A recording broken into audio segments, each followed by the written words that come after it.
Turn now to campaign 2016 and the Trump phenomenon. Last week, Republican consultant and CBS News contributor Frank Luntz gathered 29 past and present Donald Trump supporters in Virginia to get their thoughts on the Republican frontrunner, including his controversial comments on Muslims. Donald J. Trump is calling for a total and complete shutdown of Muslims entering the United States. Raise your hands if you agree with him. 14, 16, 17. They don't want to become Americans. They want to come here and blow up America and kill us. All Muslims? Some. Trump We have no way of knowing. All Muslims. No. Temporarily, we have no way of knowing who they are. Yes, we need a temporary halt. That's a very reasonable position. We're legitimately afraid. And the president is not making us feel safer. No, he wants to yell at us about, like, gun control. I think we're all scared. I'm actually a little jumpy, I find, and Trump is the only one who would come out and say something like this. No one else would do And it. so you credit him with that. I do. I mean, no one else would say it. Who would say it? So you don't see, even in this room, this explosion of points of view that maybe he went too far in what he said? Well, you know what Trump does? He says something completely crazy and inflammatory, and I'm like, oh my gosh. And then he dials back and sort of starts explaining it and saying how he would do. It's the conversation. And it makes which I sort think of is sense. good. Trump is smart like a fox. He's in campaign mode. He has to be proactive. He's intentionally playing the media. He's saying things that are right on the edge. He's exaggerating. He's saying things that he knows the mainstream media will grab and throw a gasoline on, and it goes really big. We're not believing everything he's saying. Nobody's. No, we're taking it for exactly what he just explained. He goes out and he makes a huge fuss to get everyone's attention, to get his issues addressed. We want someone to take a stance. We want someone to say, yes, okay, here's what we're gonna do. Is it his persona, his tenacity, his raising of issues you care about? His personality is just so large. I mean, he's out there, he's getting everyone to talk about stuff, just like the lady back here said. He is entertaining. He's giving everyone something to talk about. He looks presidential and he acts presidential. You think he acts presidential. So when he said, and I quote, I would bomb the shit out of ISIS. And this is when He used the word shit. Good. That's presidential? Yes. Americans think the country's in crisis. Trump is telling them the country's in crisis, and people flock to a strong leader when they think the country's in crisis. Not people, you. Don't talk about people. You flock to Trump. Yeah, I'm attracted to his persona Because? because of what's happening in the world. International affairs. He stands up there, he gives the image he's not going to put up with any crap. You're an African American. Why do you support Trump? Because he's saying stuff that needs to be said. When it comes to the general election, I think a significant number of African Americans will support Trump because of the entertainment fact that he has, that he, the persona, he's a businessman. if Trump gets elected, he will have people that will coach him to ensure that these type of things aren't said out loud. We've seen a lot of bad things that Trump has done. We've seen a lot of bad things that he's said. However, we've got a lot more problems in this country that I feel that he is more qualified to handle. Socially, we are tired of political correctness. I think we're being burdened with it. I think it's making us weaker as a country globally, and I think that he represents that voice of that frustration, that political correct frustration. Yeah, he makes mistakes. He's human. He says some things that are off color that I'm embarrassed by occasionally.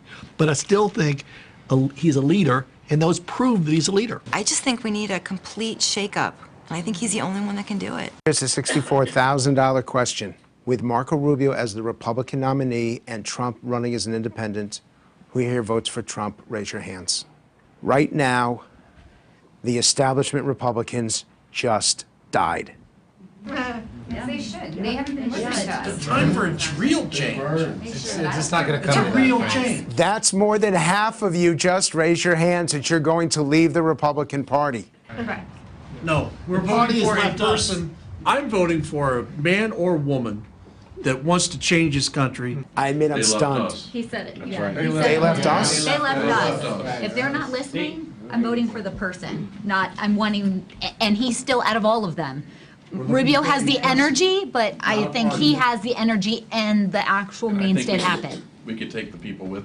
I think that there's enough of us out there who would go out who've never knocked on doors before ever. Yeah, And that would actually bring my Republican brother, hey, come on, let me talk to you. The Republican I've never Party- done that. The Republican Party has failed us the last 2 times with weak candidates. First with McCain, who was weak, then with Romney, who was weak. We're tired of weak candidates. There is no number 2 to Trump. Who's number 2 in the Republican field to Trump that can really win the election? Who? Trump is an independent. You're voting for Trump. Yes, yes. Trump is an independent. Yeah, I'd vote for him over Rubio because maybe the party does need to be fractured. Maybe it's time to blow it up. Then Hillary will be the president. Blow it up. And Frank Luntz joins us now from Las Vegas, where Republicans will be debating on Tuesday. So, Frank, sum that whole experience up for us. What's the big headline for you? Well, the big headline for me is that political correctness is alive and well, and it is found in the Trump candidacy. 3 things. Number 1 is that these Trump voters are much more optimistic than any other Republicans because they believe that Donald Trump can actually turn back Barack Obama. Number 2 is that these voters were more salty in their language than any focus group I have ever moderated. They have taken the tone and the demeanor of their candidate, and they're proud of it. And number 3 is that if Donald Trump should decide to run as an independent, the Republican Party will be in deep, deep trouble. And by the way, I blame the leadership of the GOP because Donald Trump does his worst in the presidential debates. If there were more debates where other candidates were standing side by side with Donald Trump, he would not be in the position that he is today. What struck me is that there have been a series of times in this cycle so far where political strategists and people in the press have looked at Donald Trump and said, well, this will be the time that he falls. What your focus group suggested was that no matter how many times you offered the audience an opportunity to leave Donald Trump, to dislike him, to find some other candidate they might like, they seemed to rally around him even more strongly. You're right. They've discounted all the attacks. The flip-flops, well, he has the right to change his opinion. Attacking other Republicans, he's just being entertaining. Even his attacks on women or the comments he's made about women, they don't like it, but they find a way to justify it. The only thing that could hold Trump up is if it were to come out that there were employees that were mistreated or small businesses that were mistreated by Trump's companies. That would cause him a problem. All this other political stuff that you hear from the media and from his opponents, none of it sticks to him. I want to play a little more from the focus groups because a lot of what motivates them that you discovered is an anger about President Obama. So let's listen.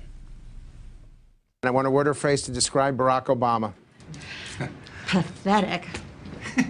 Great speaker. Jellyfish marshmallow. Annoying. Delusional. Naive.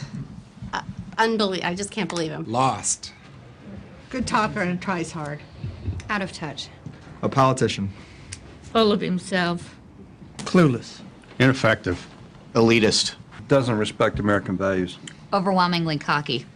Anti-American. Un-American. Amateur. Zero leadership. Out of his depth. Arrogant. Still waiting on this hope and change. Anti-American. Un-American. Barack Obama. Seriously? Yes. Yeah, absolutely.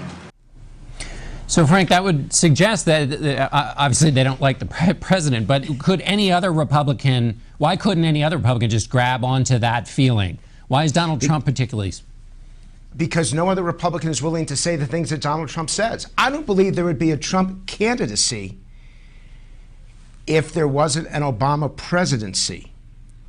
And Trump's willingness to say things that we all would say go beyond the pale, that we would say is unacceptable in American politics, for these voters is exactly what they want to hear, and no other candidate is talking that way. So it's not just that they dislike the president, but that Donald Trump is the opposite of the qualities they see in the president. Let me ask you about any other candidate in the Republican field. Was there any purchase for any other Republican candidate in that room?